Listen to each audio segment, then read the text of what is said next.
नमस्कार, मेरा नाम भाऊ तोरसेकर। आप देख रहे हैं प्रतिपक्ष।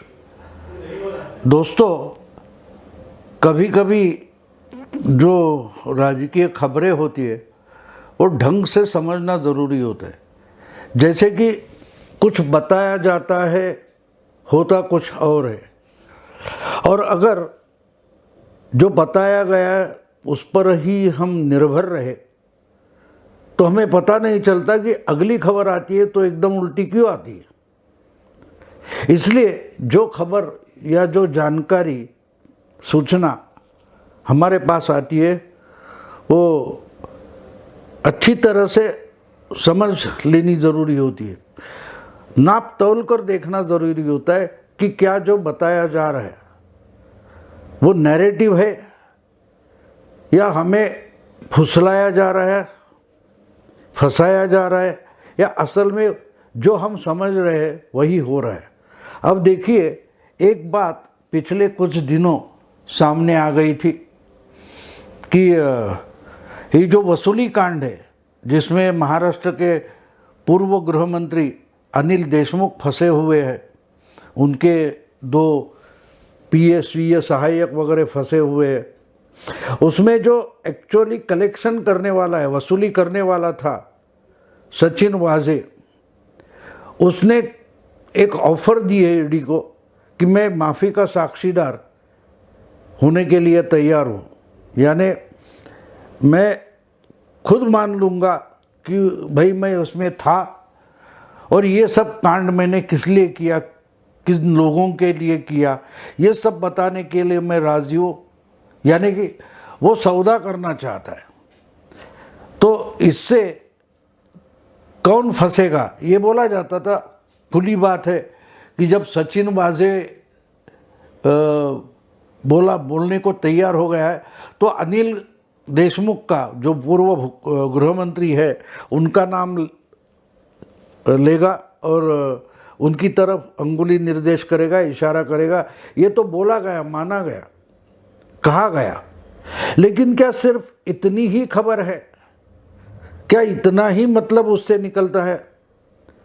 जब ये मान लिया जाएगा, यानी पहली बात तो ये है कि अगर सचिन वाजे ने ऑफर दिया है, इसका मतलब वो काम शुरू हो गया, ऐसा नहीं होता। जब अप्रूवर यानी कि जो माफ़ी का साक्षीदार बन जाता है, यानी गुनाह में वो है, गुनहगार तो है, फिर भी जिनके साथ षड्यंत्र बनाया उसके खिलाफ वो खुद कुछ कहने के लिए तैयार हो गया है, तो उसको न्यायालयीन जो भाषा होती है जुडिशरी की, उसमें उसको कॉर्पोरेशन बोलते, यानी कि जो कनेक्शन होता है वो जुड़कर देने वाला जो होता है उसको अप्रूवर बोलते हैं। इसलिए, लेकिन एक बात और है कि कोई भी आरोपी जब खुद गुनहगार है और वही माफ़ी का साक्षीदार बनना चाहता है तो कब उसको माफ़ी देनी चाहिए? इसके बारे में बहुत सारा वाह इसके पहले हो गया है, उलट सुलट बातें कोर्ट, सुप्रीम कोर्ट तक हुई है। तो इसको बढ़ावा नहीं देना चाहिए कहा गया, लेकिन फिर भी कुछ बातें ऐसी होती है कि जिसका निपटारा होना चाहिए, इसलिए एक्सेप्शन करके, अपवाद मानकर वो की जाती है। तो शायद इसमें भी हो सकता है, लेकिन इसके लिए कोर्ट की परमिशन लेनी ज़रूरी होती है। जिस कोर्ट में ये मामला चल रहा है, यानी अनिल देशमुख को अरेस्ट किया गया ईडी की कोर्ट में, prevention of money laundering act के अंतर्गत एक स्पेशल कोर्ट होता है, उस कोर्ट में ये मामला चल रहा है, दर्ज है और उस पर सुनवाई चल रही है। तो उस कोर्ट ने अगर परमिशन दे दी तो ही सचिन वाजे माफ़ी का साक्षीदार बनेगा, अप्रूवर बनेगा, और अनिल देशमुख हो या और किसी और लोगों के नाम ले सकता है। सिर्फ अनिल देशमुख अरेस्ट हुए इसलिए ऐसा सोचा जा रहा है कि इसमें अनिल देशमुख फंस गया, अब छूटेंगे नहीं। लेकिन अगर सचिन वाजे बोलने लगता है और उसको उल्टे सीधे सवाल पूछे जाएंगे कोर्ट में, सुनवाई में, तो वो तो सिर्फ अनिल देशमुख के नाम तक रुकने वाला है नहीं। आपको याद होगा तो उसने बहुत महीने पहले एक लिखित खत अपने हस्ताक्षर में लिखित एक खत उसी कोर्ट को देने की, एनआईए के कोर्ट को देने की कोशिश की थी। तो कोर्ट ने तो वो लेटर एक्सेप्ट नहीं किया और बोला तुम एनआईए के पास दे दो, एफिडेविट बनवाकर हमारे पास लाओ। तो एनआईए के कोर्ट में उसका जो हस्तलिखित था उसका एफिडेविट वगैरह बनाकर कुछ पेश किया नहीं किया मुझे पता नहीं, लेकिन उसमें सचिन वाजे ने कुछ और नामों का जिक्र किया था, जिसमें शिवसेना का एक मंत्री है जो ट्रांसपोर्ट मिनिस्टर है, और शिवसेना के सुप्रीमो जो है आज और मुख्यमंत्री है उद्धव ठाकरे, उनके बिल्कुल नज़दीकी माने जाते, क्लोज माने जाते जो अनिल परब, उनका भी नाम लिया वजह ने उस खत में लिखा था और कहा था इन्होंने मुझे बहुत सारे कॉरपोरेशन के ठेकेदारों से वसूली करने को कहा था। फिर अनिल देशमुख ने ही शरद पवार को राजी करने के लिए 2 करोड़ देने को कहा था, ऐसा सब उस खत में था। तो मतलब ये हम मान सकते हैं कि ये मामला सिर्फ सचिन वाजे बोलने लगता है तो सिर्फ अनिल देशमुख तक रुकने वाला नहीं।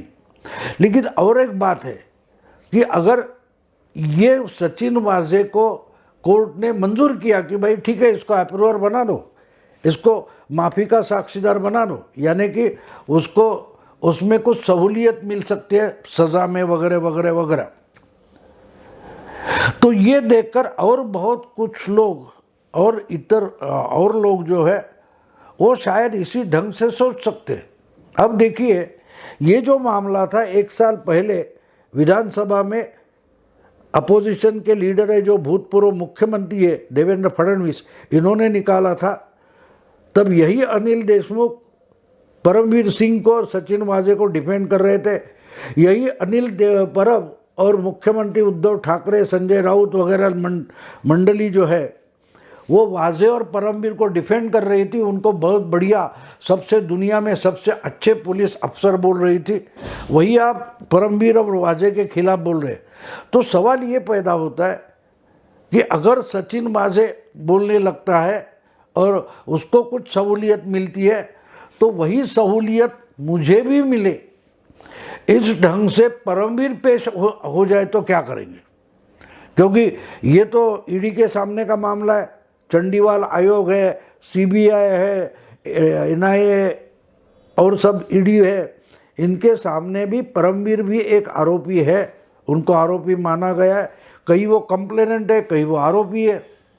तो मान लो कि अगर परमवीर सिंह जो मुंबई के भूतपूर्व कमिश्नर है, वो अगर माफ़ी का साक्षीदार बनने के लिए आगे चले आए तो किस किस की लंका जलेगी, ये सिर्फ बात सुनो और समझो और सोचो। क्योंकि वाजे तो बिल्कुल, उसने बोला मैं तो बिल्कुल छोटा प्यादा मोहरा हूँ, ऐसा सचिन वाजे ने मेरा ख्याल है चंडीवाल आयोग के सामने या और कहीं बताया था कि मैं बिल्कुल छोटा एक प्यादा या मोहरा हूँ, ये बड़ा गेम है, उसमें से मुझे कुछ मिला तक नहीं है। यानी कि मैं बहुत सारे और लोगों को, बड़े बड़े लोगों के लिए वसूली करता था। इसी ढंग से सचिन वाजे ने पहले ही ज़बानी दे दिए। अब ये माफ़ी का साक्षीदार बनना चाहता है तो सिर्फ सहूलियत के लिए नहीं, वो एक तरीके से ऑफर दे रहा है कि आपको जो बड़े बड़े राजकीय नेता, पॉलिटिकल लीडर, एमएलए, एमपी, इनके साथ कुछ हिसाब सीधा करना है, उल्लू सीधा करना है, तो उसके लिए मैं बहुत इम्पोर्टेंट साक्षीदार बन सकता हूँ, विटनेस बन सकता हूँ, ऐसा वाजे कह रहा है। देखो ये बात मैं बता रहा हूँ ना, तो उसका एक कारण है। मैंने एक किताब पढ़ी थी, मर्डर इनकॉर्पोरेटेड। बर्टन टर्कस नाम के अमेरिका के न्यूयॉर्क के एक बड़े वकील थे जो गवर्नमेंट की तरफ से या पब्लिक इंटरेस्ट में बहुत सारे मामले चलाते थे कोर्ट में। तो एक बार एब रिलेस नाम के एक गुंडे को, माफिया गुंडे को पुलिस ने किसी काम से पकड़ा था, किसी कारण से पकड़ा था, और जब पकड़ा गया उसके बाद उसको क्या साक्षात्कार हो गया था पता नहीं, लेकिन उसने कह दिया कि अगर आप मुझे माफ़ी का साक्षीदार अप्रूवर बनाते हो तो मैं माफियाओं के बड़े बड़े माफिया जो है उनका पर्दाफाश करूंगा, नकाब उतार दूंगा, उनके खिलाफ बड़े इम्पोर्टेंट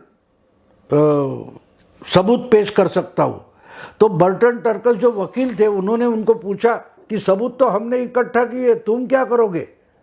हमें सबूत की ज़रूरत नहीं है, इनके खिलाफ बहुत सारे सबूत हमारे पास है। तो उसमें उस वक्त ये एब रिलेस, जिसका माफिया नाम था किड ट्विस्ट, क्योंकि इसने बहुत सारे मर्डर किए थे।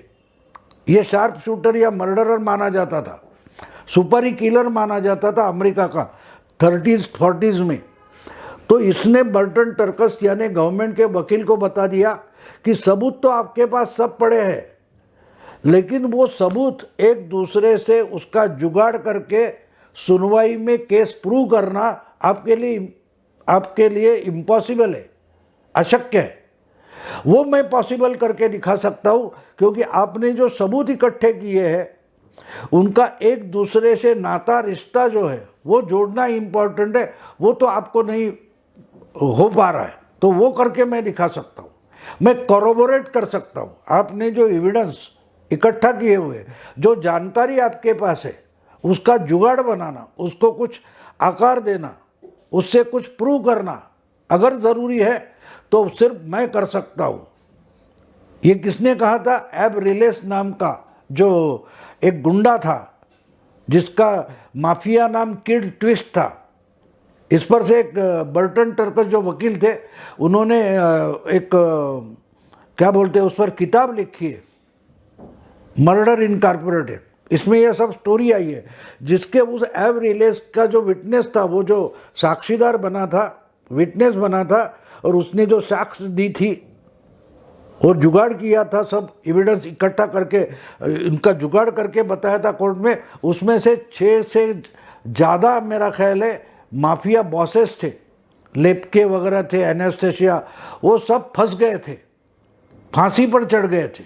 एक इंसान उस विटनेस ऐसा था कि उसने सब का जुगाड़ ऐसे करके कोर्ट में पेश किया कि जो पुलिस काम नहीं कर पा रही थी वो उसने कर दिया था, और उससे 6 मेरा ख्याल है माफिया फांसी चढ़ गए थे। तो वाजे की जो ऑफर है वो अगर हमें समझनी है तो किड ट्विस्ट को समझना चाहिए। आखिर में पुलिस कस्टडी में होते हुए भी एब रिलेस की हत्या कर दी गई थी। वो बड़ा मामला है, फिर कभी स्टोरी में आपको बता दूँ, लेकिन आज मैं सिर्फ उसका रेफरेंस दे रहा हूँ कि मुझे वाजे में वो किड ट्विस्ट यानी एब रिलेस जैसा अप्रूवर, माफी का साक्षीदार दिखाई दे रहा है कि अगर ये कोर्ट में खड़ा हो जाए तो एक से एक बड़े नाम ऐसे उजागर करेगा, एक से एक बड़े मुखौटे या नकाब ऐसे उतारेगा कि बड़े बड़े पॉलिटिशियंस इसमें यानी उनका पर्दाफाश हो जाएगा।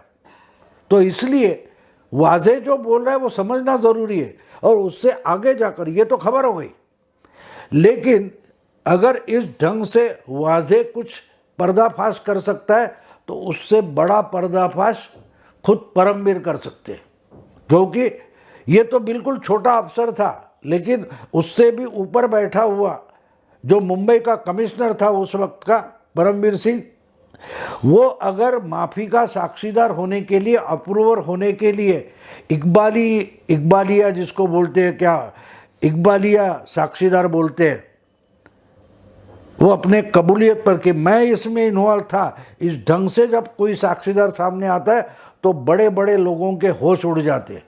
इसलिए मैंने कहा कि अगर वाजे के बाद परमवीर ने डिक्लेयर कर दिया या ऑफर दे दी कि मैं भी, मुझे अगर कुछ छूट मिल जाए तो मैं भी माफ़ी का साक्षीदार बनूंगा, तो जस्ट कल्पना कीजिए कि कितने बड़े बड़े मामले उजागर हो सकते हैं।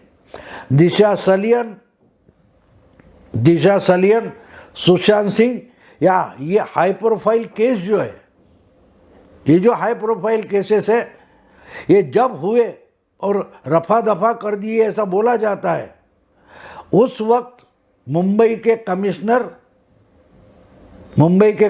पुलिस कमिश्नर परमवीर हुआ करते थे। और इनकी खासियत ये है कि ये झूठे सबूत भी क्रिएट करते हैं और ओरिजिनल सबूत रफा दफा करते या कहीं छुपा देते। अगर परमवीर ने आगे आकर बोल दिया, ऑफर दी कि मैं साक्षीदार होने के लिए, विटनेस होने के लिए तैयार हूं, तो जो शायद जो सबूत सीबीआई को भी सुशांत के मामले में, दिशा सलियान के मामले में नहीं मिले हैं, शायद वो उजागर हो सकते हैं, शायद।